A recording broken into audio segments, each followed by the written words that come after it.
Mayor, council members, my name is Kirk Reinhart. By way of introduction, I'd like to give you a little bit about my background. I'm a retired commercial airline pilot as well as a military pilot, so I would say I have a fairly good understanding about airports and airplanes. With respect to airports and airplanes, one of the questions from the council member earlier to the feasibility study was with respect to noise. The bottom line with airports is they're noisy. Airplanes are noisy, it's unavoidable. Now I've heard some people speak of mitigation, but mitigation simply means you're going to attempt to reduce, but not eliminate, the noise. And the way you go about doing that is constrained by a couple of things. One, if you build an airport, you have to put the runway in line with the prevailing wind.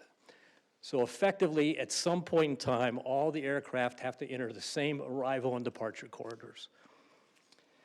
Mitigation generally means that what we call SIDs and STARs. SID stands for Standard Instrument Departure, STAR, Standard Terminal Arrivals.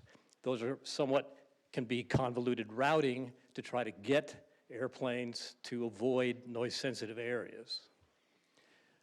The reality, though, is the type of airport that you're proposing is a general aviation airport, which means they're flying under Part 91 rules, which means they are not obligated, nor will they ever be obligated to use those SIDs, nor will they be obligated to use those standard terminal arrivals. Part 135 jets, private jets, don't necessarily have to use those arrivals. So all talks about mitigation, I'd like you to keep that in mind. Secondly, and finally, we know about the airspace being complicated. That complicates the ability for you to design a SID or a STAR to mitigate the noise and over noise issues. So I think you need to pay attention to that. And finally, I think you have to pay attention to the cost. We already heard an explanation that the cost of the land alone was going to be somewhere in the vicinity of $43 million. Now you have the cost to build it, and whether or not you get the FAA grant, the bottom line is it going to be profitable? And the bottom line right now is the Phoenix Aviation Authority, or department, I guess I should say, that operates Sky Harbor, Scottsdale, Sky Harbor, Goodyear, and Deer Valley.